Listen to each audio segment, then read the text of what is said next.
just kind of wait my nights out and then kick back. You see the flame going, so that's got it. Pretty nice vibe.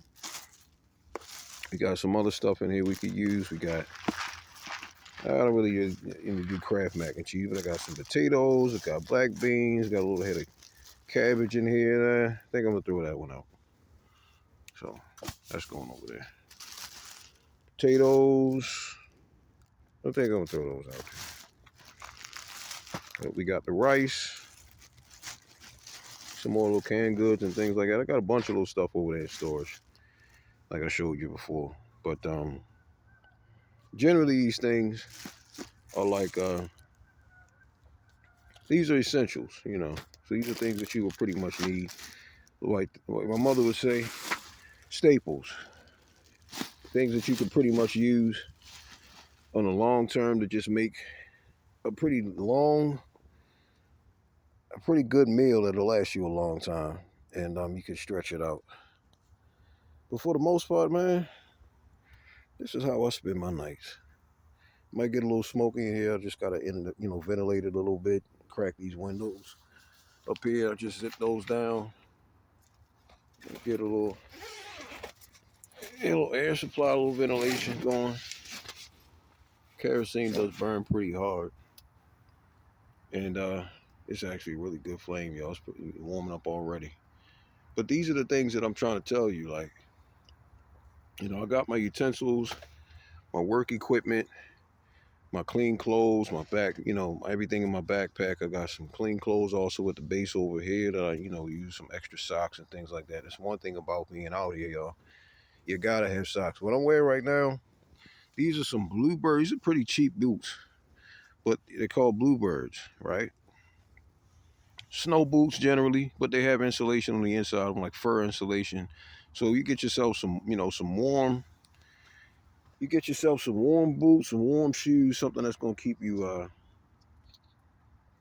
pretty well insulated from the top down. You see, I got a hat and hoodie on, and usually I would keep a kippa or something light if it was, warm outside. But just something to keep on your head.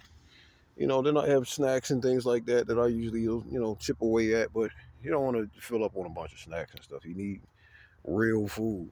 Now, when I pump up the bed, you'll see that when it gets really cold, I don't sleep directly on the floor. That's just not wise because the ground itself actually freezes. When the ground freezes, um, you're putting yourself at risk of getting all kinds of sick because the walls are already going to be frosting. You can have a flame going for a little while, but sleeping through the night, the flame's eventually going to go out. So you don't want to have to keep waking up and doing stuff like that. I don't want to have to keep waking up pumping the bed when it's going flat because cold air does deflate air mattresses, whether you have any patches or holes in it or not.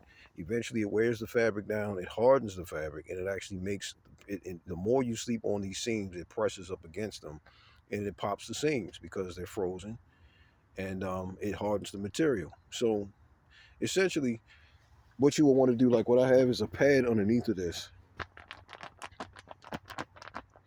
and that pad is actually inflatable with an inflatable foam inside of it. So I'm not sleeping directly on the ground, but I have some cushion that even if I am like on more of the surface, I'm still comfortable. I have pillows, you know. Of course, say when I have to use the bathroom, I have a path that I go on the other side over to the bathroom over there. When I want to get word, I light my candles on Shabbat. I read my word out of the Sefer. And if anybody's ever actually looked into this, I want you to be able to find out exactly what I'm talking about. This book is kind of expensive, but this was actually gifted to me by some good friends of mine. But this is called the Sefer. If you really do, really, really, really, really want to get into the word and essential Hebrew, original Hebrew, Paleo, ancient Paleo words, these are things that will help you improve and elevate in your journey in a lot more effective way. And it's taught me a lot. It's added a lot to what I already knew about the Bible. But this is what made me want to go further into it. And it's gotten so much more. I've been so enlightened by these things. Like you see, I just lay back. I can kick my feet up, cross my legs. warm my food up. I'll listen to my music. I'll sit and I'll play chess or I'll play spades online. I have a couple friends that I can talk to, and they understand what I'm dealing with. What it's nothing like actually going through it. The kind of peace that comes along with being a part of God and nature, and even the screaming neighbors that act like more animals than I've seen people act like down here. The actual animals don't disturb me. I'm in their habitat for the most part for how they see it. But we all inhabitants of the same earth, the same world that was given to us. And when I really do connect with, not just the Torah and the Tanakh, but how everything ties in to the truth and figuring out what that's all about, man, I just learned a lot, and I'm willing to share a lot, not too much. I have to keep some things, like I said, consecrated. That's my motto, but it's also a Hebrew thing. And there's some principles that are tied in with that I can't compromise, and I won't. I hope you can understand that. So certain things I will answer, some things I won't. Some things you just have to find out on your own. But people, I want you to understand that this is not a bad thing. This is what we were always supposed to have, always supposed to know.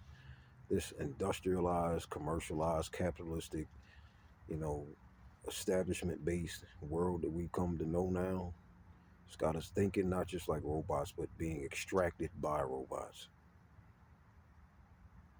in order to absorb what we truly are. One thing these things don't have are souls. This is one thing we are missing.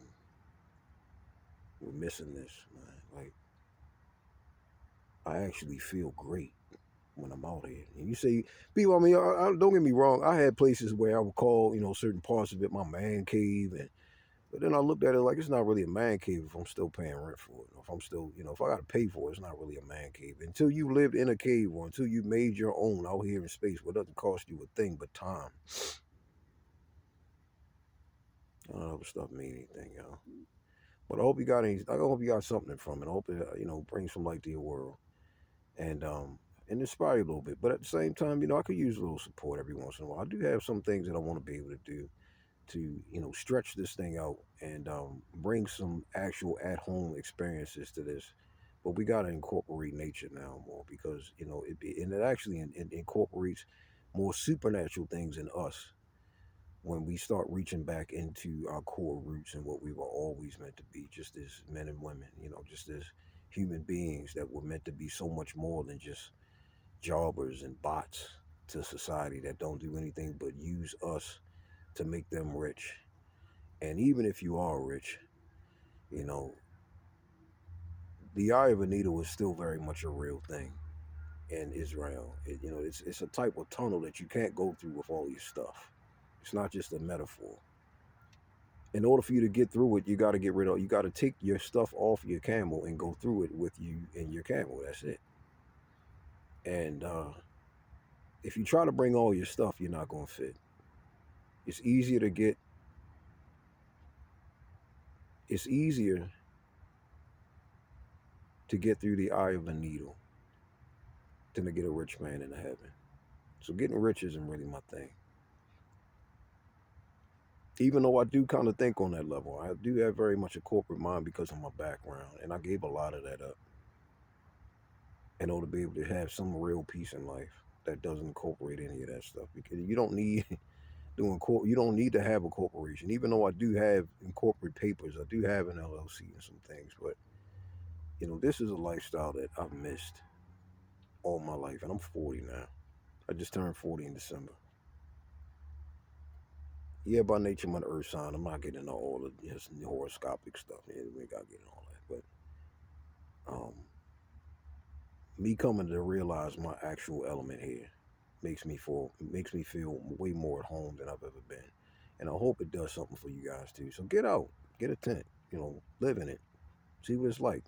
Not just on Sukkot where you're only doing it for 7 days and you dread the whole 7 days because you're not going back to society and the regular world, but do it for a few months, do it for 6 months, do it for a year, and really live it. even if it's just in your backyard. If you didn't want to completely give it all up, but just do it in the backyard and just realize that there is something missing here. But if you're doing it in a space where it's not particularly illegal, but it's also not shunned upon, to do it.